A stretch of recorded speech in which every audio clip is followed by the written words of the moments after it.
বসেন, ভ্যানের তলে বসেন। এখানে আসেন, এখানে আসেন।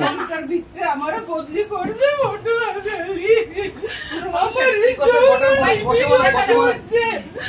21 তারিখ থেকে আমার বলছেন জান্নাত আমারে বলছো আমি বুঝতে পারতেছি বলেন, ঘটনা বলেন। চেহারা কথা দাও ওনাকে ধরে বলেন না, স্টাফ কোথায়? আমরা পুরুষ মানুষ কিছু ঘটনা কি বলেন?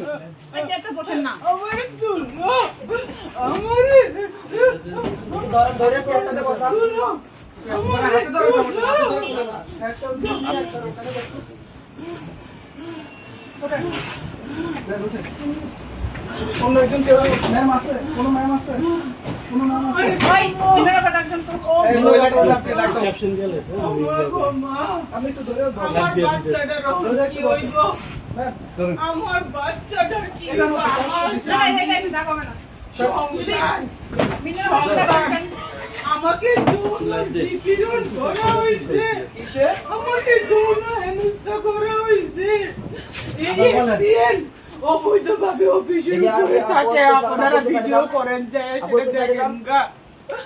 এক্সিডেন্ট অফিসের উপরে থাকে আরো কর্মচারীর উপরে থাকে আমারে অনৈতিক ভাবে কয় আমি বলে রূপ বলে চাইতাম উঠে ধরুন ম্যাম তো।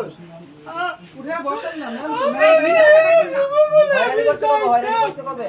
আমারে 21 তারিখ থেকে এর আগের থেকে আবার আলি প্রস্তাব দে এবারে রুম বলে যাইতাম এক্সচেঞ্জারে রুম বলে যাইতাম বেড়ারে বলে খুশি করতাম আনলে আমারে বলে বদলি বলে করে দিব নাম কি ওনার রাখছেন? নাম কি? নাম আবুল খায়ের নির্বাহী প্রকৌশলী আমার অফিসের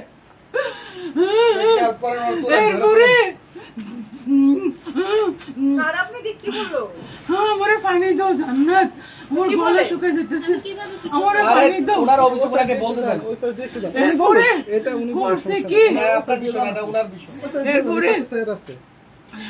আমি হেরা টেন্ডার করছে হ্যাঁ। সে টেন্ডার চোর সে টেন্ডার করছে আমি এস্টিমেটেড টিপু স্যারকে বললাম স্যার দেন, ওনার একটু আমি সাইড তো দেন। আমার তুলো আমি পারতাম না আমি ভাই, ওনার একটু সাইড দেন, উনি আসুক। ওনার একটু সাইড দেন। আমার তুলো আপনার নাম কি? আপনি কোন পোস্টে আছেন আর কি সমস্যা বলেন? আমার নাম মুসাম্মদ তাসমিন আক্তার আচ্ছা, কি হয়েছে? ঘটনা কি হয়েছে? ম্যাডাম ওঠেন, উঠে বসেন। ম্যাডাম, হ্যাঁ উঠান উঠান। হ্যাঁ দুজন ধরুন। না উঠলে কি ইয়া করা যাবে? এটা মানুষের একটু ক্যামেরা ইয়ে করে দেন।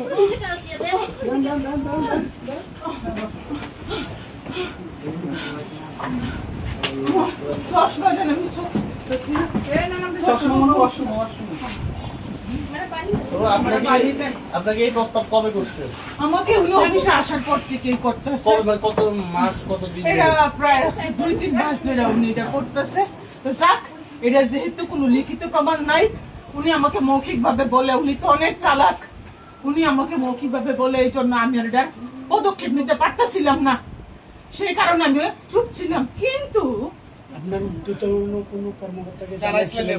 না আমার কাছে মৌখিক কোনো প্রমাণ ছিল না লিখিত বা মৌখিক কোনো প্রমাণ ছিল না উনি অনেক চালাক উনি আমি যখন উপরে খাইতে যাইতাম উপরে আমি খাইতে যাই এখানে রান্নার ব্যবস্থা আছে এখানে উপরে পুরা আবাসিক সবাই থাকে এখানে 3 থেকে 4 জন কর্মকর্তা থাকে অফিসিয়াল নিয়ম থাকার কোনো ব্যবধান নাই আমি এগুলা বলি স্যারকে স্যার আপনি কিন্তু অনৈতিক কাজ করতেছেন আপনি কিন্তু উপরে থাকতে পারেন না স্যার আমাকে কিন্তু কর্তৃপক্ষ শোকজ করে দিবে স্যার আমার কিন্তু চাকরি চলে যাবে স্যার উনি বলে বাগনামি করো বদলি শোকজ দুবার মুটকি দিয়ে বইরে আমারে বুঝাও আমি স্যারেরে কইলাম স্যার আপনি যে লাস্ট যে টেন্ডারটা করলেন 19 প্যাকেজের আপনি যে লটারিটা করলেন স্যার আমি তো কইতাম পারি না মেমু বই সাইয়া আমি দেখি স্যার এই লটারির উইনারদেরকে আপনি ল্যাপে অর্ডার সঠিকতা যাচাই করার জন্য চিঠি দিছেন স্যার সেই স্মারক বই আমার লেখার কথা স্যার ওই স্মারক বই আউটসোর্সিং লেখে এই ব্যক্তি আউটসোর্সিং লেখে আমার স্মারক বই আমার অফিসে কোনো মূল্য নাই আমার, আমি একজন প্রশাসনিক কর্মচারী। আপনারা এখানে এই খাতা লোকের আছে কথা 10-15টা বা 20টা, বন্ধ করেন। প্রত্যেকটা খাতা আমাদের এন্ট্রি আছে। আমরা এখানে আউটসোর্সিং হলো আমরা এই অফিসে কাজ করি। এই লোকে আচ্ছা, আপনার দিকে আমরা আমি জানি না ক্যামেরা ধরছেন প্রশাসনিক সেই সুবিধা কোনো- বলছি। প্রশাসনিক কোনো অর্ডার আছে কিনা, আমার এক্সিএনএল লিখিত কোনো অর্ডার আছে কিনা, ওরকম কোনো অর্ডার আমি শো করি নাই, আমি দেখি নাই। তারা যে মেমু বইটা তারা যে লিপিবদ্ধ করতে পারে, এই অর্ডার তো আমি দেখি নাই, স্যার তো আমাকে দেখাই নাই। আমি বললাম এস্টিমেটর টিপু স্যারকে, স্যার আপনি যে পে অর্ডারের জন্য যে চিঠি দিচ্ছেন, এই চিঠি তো আমি করছি না, এই চিঠির স্মারক তো স্যার 423, এই চিঠির স্মারক স্যার 423 স্যার হবে। এটা আমার চিঠি স্যার, এটা আমি দাখিল করব, এটা আমি স্মারক না বইয়ে লিখবো, এই চিঠির নিচে স্যার আমি ইনিশিয়াল করব স্যার। এটা অপ্রশাসনিক ভাবে এই চিঠিগুলো কেন যাচাইয়ের জন্য ব্যাংকে যাবে স্যার?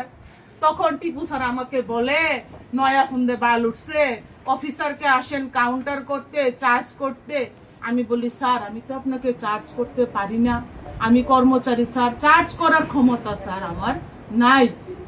স্যার আমি প্রশাসনিকভাবে জানতে চাইছি স্যার, আপনারা কেন এই টেন্ডার নোটিশ যে লটারি যে করবেন, কেন নির্বাহী প্রকৌশলীর আদেশে সই করা একটি পত্র আপনারা কেন দাখিল করেন নাই স্যার? এই পত্র তো আমি দাখিল করার কথা। কোনো সময় অফিসে অডিট হইলে এই প্রশ্ন তো আমি সম্মুখীন হব, আপনি কেন এই টেন্ডারের লটারি প্রকাশের তারিখটি আপনি নোটিশ বোর্ডে দেন নাই এবং কর্তৃপক্ষকে অবগত করেন নাই?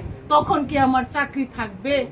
আমি এখানে প্রশাসনিক দায়িত্বে আছি, আমার কি প্রশাসনিক বিষয় সম্পর্কে প্রশ্ন করার অধিকার নাই? আমি কি জানতে পারি না আমার স্যারের কাছে?